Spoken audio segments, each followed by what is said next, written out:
Hello students, हम पढ़ रहे थे वोल्केनो ज्वालामुखी। हमारा टॉपिक चल रहा था ज्वालामुखी का, जो कि एक अंतर्जात बल है, उसकी एक प्रमुख आकस्मिक घटना मानी जाती है ज्वालामुखी।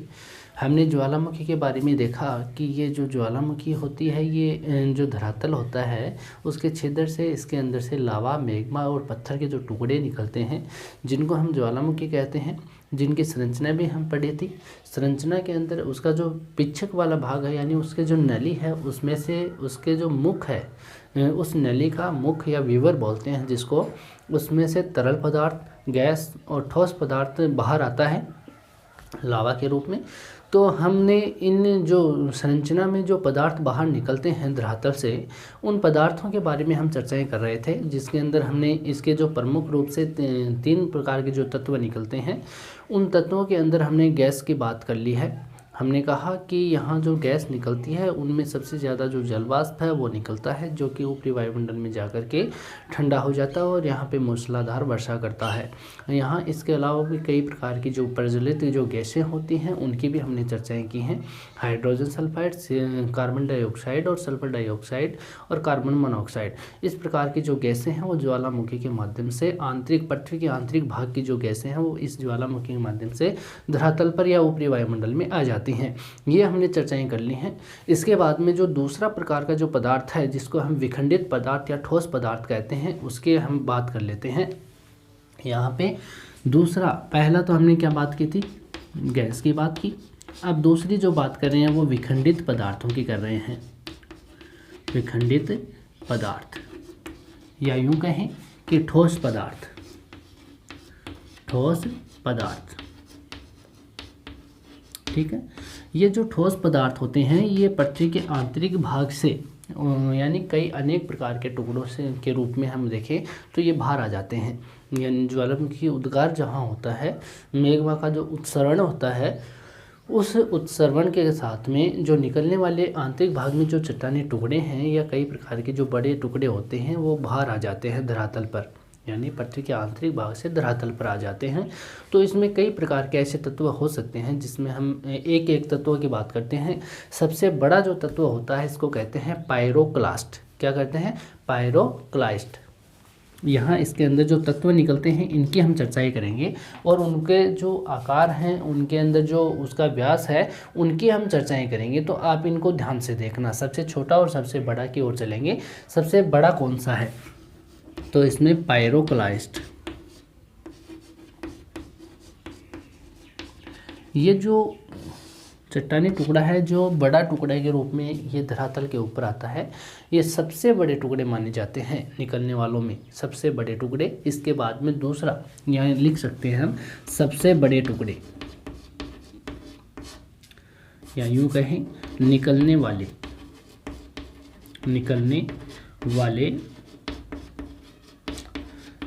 सबसे बड़े टुकड़े, सबसे बड़े टुकड़े।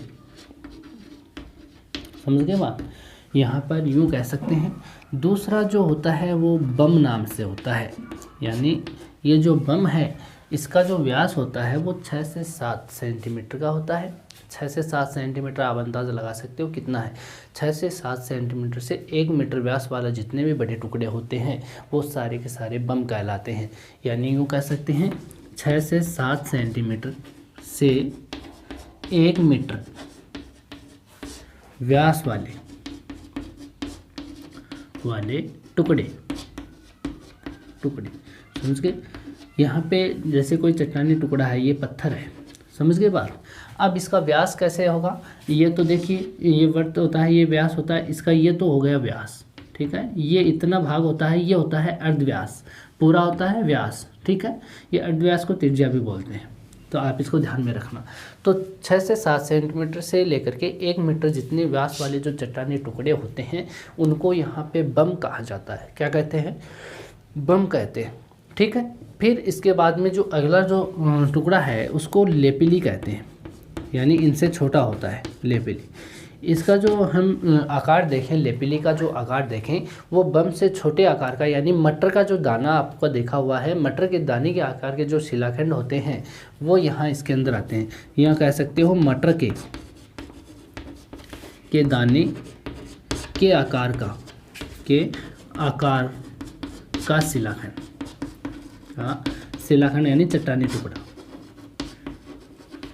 ठीक है, शिला का मतलब होता है चट्टान, खंड का मतलब उसका टूटा हुआ रूप। ठीक है, यहाँ पे लेपिली के बाद में और देखें तो यहाँ पर लेपिली के बाद में है स्कोरिया। क्या है? स्कोरिया है। स्कोरिया जो है वो लेपिली से छोटे आकार के टुकड़ों को कहते हैं। ठीक है, स्कोरिया, इन नामों को आप ध्यान में रखोगे। स्कोरिया किसको कहते हैं? लेपिली से छोटे आकार का टुकड़ा, लेपिली से छोटे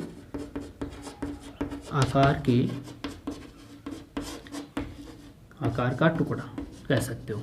ठीक है, इसको क्या कहते हैं? लेपिली से छोटे आकार का टुकड़ा, स्कोरिया। ठीक है, स्कोरिया के बाद में हम देखते हैं प्यूमिस। क्या है? प्यूमिस। अगला जो प्यूमिस प्रकार का जो टुकड़ा है, ये निकलने वाले जो ठोस टुकड़े होते हैं उनकी हम चर्चाएं कर रहे हैं। जो विखंडित टुकड़े हैं, ज्वालामुखी जब निकलती है तो उसके साथ में अंदर के जो चट्टानी भाग है, क्रस्ट वाला भाग है, उसके टुकड़े टूट के बाहर आते हैं। तो बड़े टुकड़े को तो यहाँ पे कहते हैं पायरोक्लास्ट, छोटे टुकड़े को कहते हैं बम, उससे छोटे को कहते हैं लेपिली, उससे छोटे को कहते हैं स्कोरिया। क्या कहते हैं? स्कोरिया। यहाँ पे जो प्यूमिस है, ये जो प्यूमिस होता है, ये स्कोरिया जो है, स्कोरिया से छोटे छोटे जो छिद्रदार जो टुकड़े होते हैं, छिद्रदार, उनको इनके साथ में निकलने वाले जो फ्यूम है, वो झागों से जो निकलने वाला जो फ्यूम होता है यानी झाग होता है, उसको यहाँ पे प्यूमिस कहते हैं। यानी वापस रिपीट कर रहा हूँ, जो स्कोरिया है, स्कोरिया हमने की, लेपिली से जो छोटे आकार के दाने हैं उनकी बात करते हैं। उन दाने जो होते हैं, वो दाने जो टुकड़े होते हैं वो छिद्रदार होते हैं। कैसे होते हैं? छिद्रदार। और उनके साथ में जो छिद्रदार होते हैं उनके साथ में निकलने वाला जो फ्यूम है, जिसको हम झाग बोलते हैं, वो झाग निकलते हैं, उनको प्यूमिस बोलते हैं। समझ गए बात? यानी इसको प्यूमिस कहते हैं। स्कोरिया के जो छोटे टुकड़े होते हैं, स्कोरिया के छोटे छिद्रदार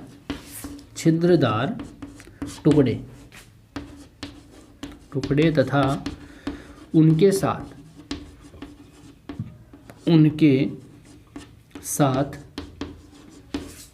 निकलने वाले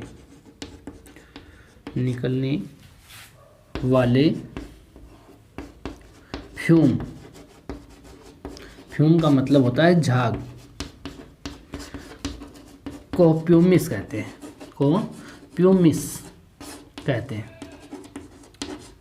ठीक है, इसको आप ध्यान में रखोगे। इसके बाद में हम प्यूमिस के बाद में बात करें टफ की। किसकी बात करते हैं? टफ।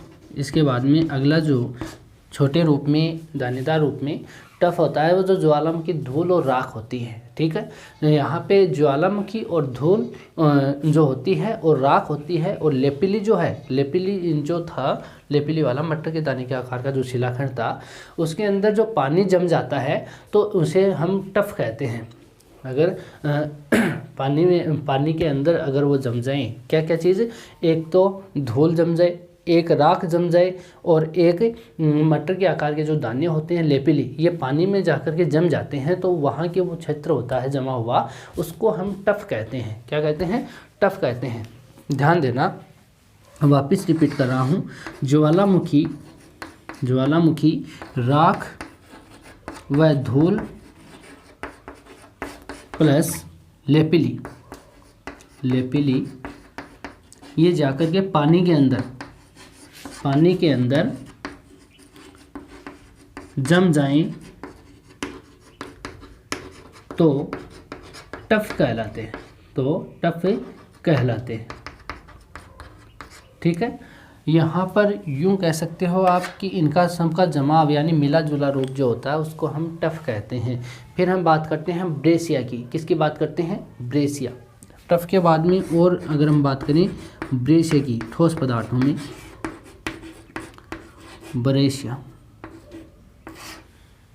ब्रेशिया की चर्चा करें तो ब्रेशिया जो है वो कभी कभी बहुत छोटे शिलाखंड में बदल जाता है। बहुत छोटे छोटे शिलाखंड में जो लावा से चिपक कर क्या होता है, संगठित रूप प्राप्त कर लेता है, तो उसे हम ब्रेशिया कहते हैं।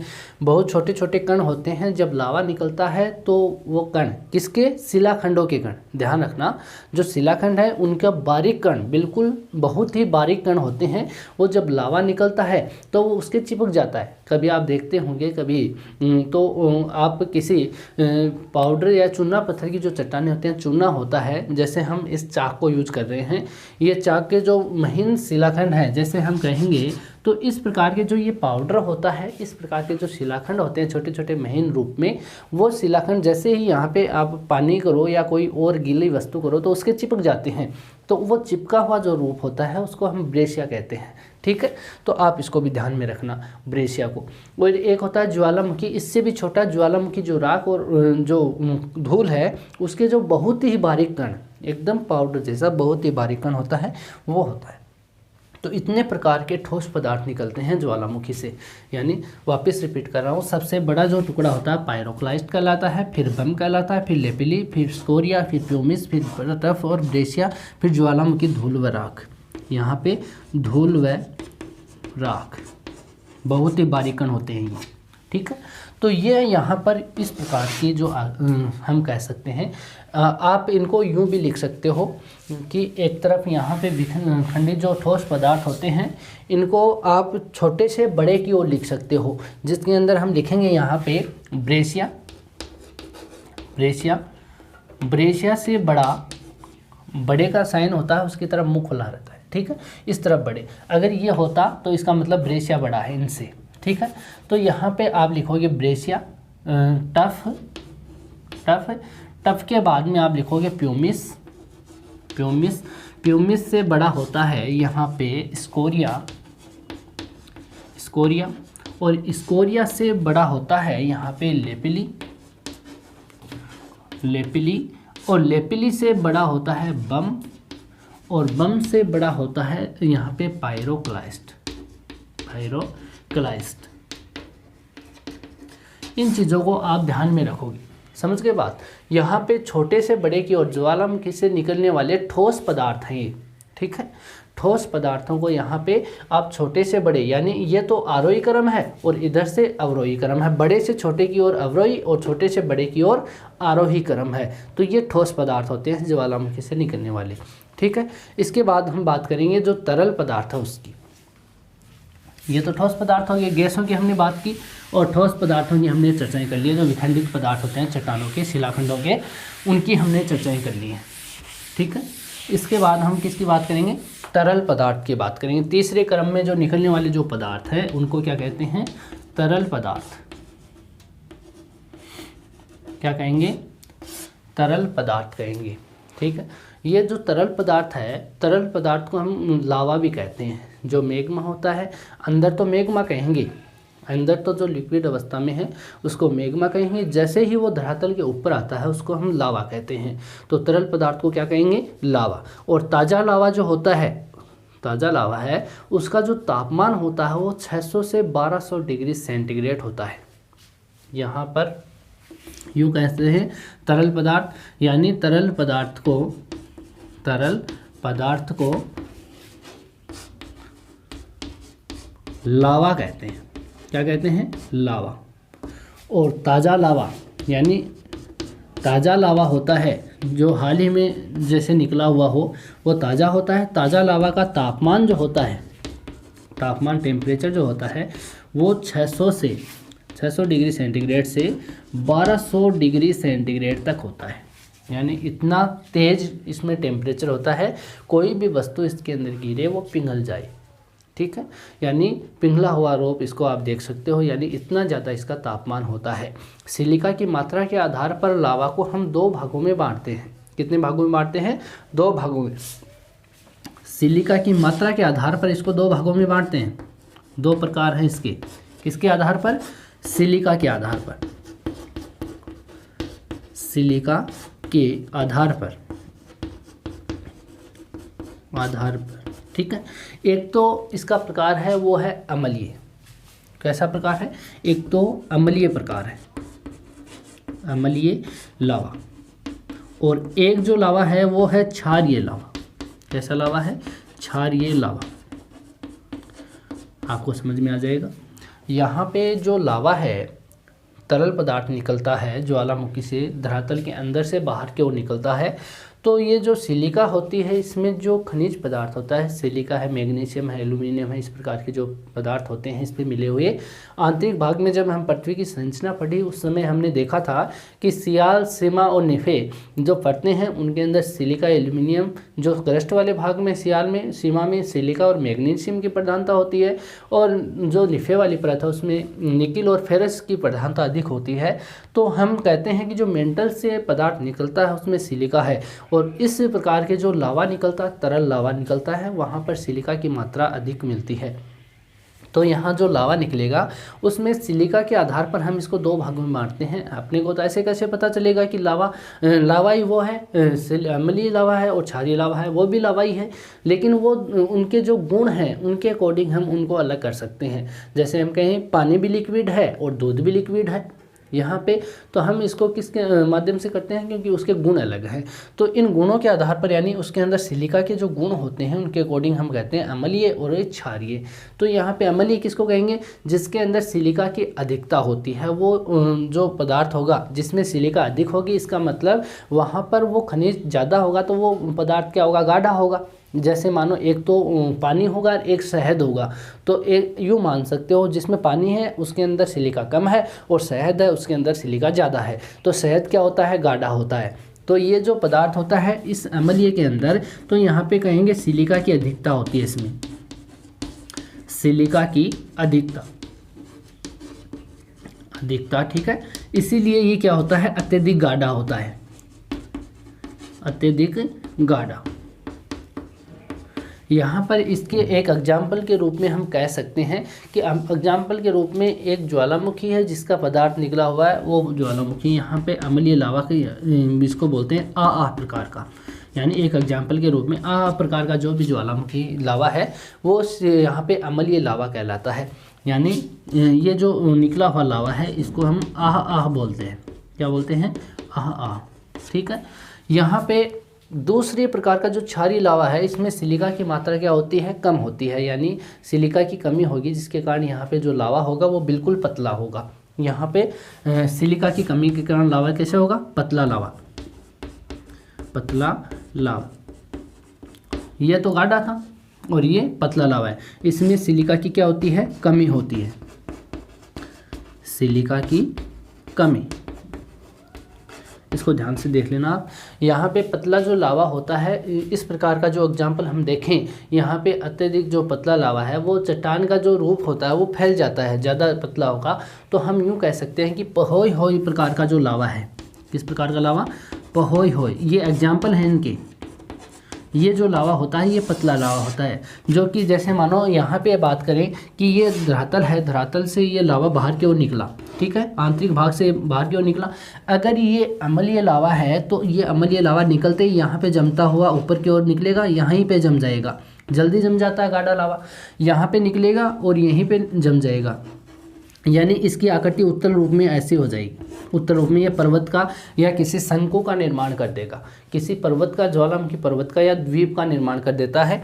तो यहाँ पे किस प्रकार का लावा होगा? अम्लीय लावा होगा। अगर यहाँ पे निकलने वाला जो लावा है ये पतला होगा तो ज्वालामुखी से लावा निकला और निकलते ही ये चादर की तरह इसके ऊपर फैल जाता है, यानी पतला होगा तो फैल जाएगा, ठीक है। तो फैलेगा तो इस प्रकार की जो चट्टान धरातल के समानांतर क्षैतिज रूप में फैला होता है तो ये अवतलाकार रूप में आकृति बनाता है, जिससे क्या बनते हैं? या तो लावा मैदान बनेगा या लावा पठार बनेगा। तो यहाँ पर हम देख सकते हैं अम्लीय गाढ़ा लावा होगा तो ये अम्लीय प्रकार का लावा होगा जो पर्वतीय क्षेत्रों का निर्माण करता है, और जो पतला लावा होगा वो पठार और मैदान का निर्माण करेगा, ठीक है। इसलिए हम इसको पढ़ते हैं। तो ये बात हो गई इसकी तरल पदार्थों की, समझ गए बात। ज्वालामुखी के अंदर हमने तीन चीज़ें पढ़ ली है। एक तो इसके उद्गार के कारण इसमें तीन पदार्थ निकलते हैं, जिसमें हमने गैस की बात की, विखंडित ठोस पदार्थों की बात की है, और हमने तरल पदार्थों की बात की। गैसों के अंदर हमने कल चर्चाएं कर ली है। विखंडित पदार्थों में हमने किसकी बात की? पायरोक्लास्ट की बात की, बम की बात की, लैपिली की बात की, स्कोरिया, प्यूमिस, और जो प्यूमिस के बाद में टफ की बात की, यहाँ ब्रेशिया की बात की, और ज्वालामुखी धूल और राख की चर्चा की, ठीक है। तरल पदार्थ के रूप में हमने लावा की बात की है। लावा दो प्रकार का होता है, अम्लीय लावा और यहाँ पे क्षारीय लावा। इनकी चर्चाएं हमने कर ली है, ठीक है। इसके बाद में हम यहाँ पे उद्गार के रूप में हम जो सक्रियता है इस ज्वालामुखी की, उसके अकॉर्डिंग हम ज्वालामुखी को देखेंगे तो यहाँ पे हम 3 प्रकार की ज्वालामुखी पढ़ेंगे। एक तो सक्रिय ज्वालामुखी पढ़ेंगे और एक हम प्रक्षुब्ध या सुषुप्त प्रकार की ज्वालामुखी पढ़ेंगे सक्रियता के रूप में। जैसे उद्गार जिस तरीके का होता है, कई उद्गार अब हो जाता है, कई उद्गार होते रहते हैं, कई उद्गार होने के बाद में मिट जाते हैं। इस प्रकार का जो उद्गार होता है, उन उद्गार के अकॉर्डिंग 3 प्रकार की ज्वालामुखी होती है। एक तो सक्रिय ज्वालामुखी होती है जिसको जागृत ज्वालामुखी कहते हैं, एक प्रक्षुब्ध या सुषुप्त जिसको डोरमेंट बोलते हैं वो ज्वालामुखी होती है, और एक शांत प्रकार की ज्वालामुखी होती है। तो इसके जो एग्जाम्पल कहाँ कहाँ हैं विश्व के संदर्भ में, ये किस प्रकार की ज्वालामुखी हैं, इनकी हम चर्चा करेंगे, ठीक है। ये बातें करेंगे हम नेक्स्ट वीडियो में। आज के लिए इतनी बातें करेंगे। Thank you.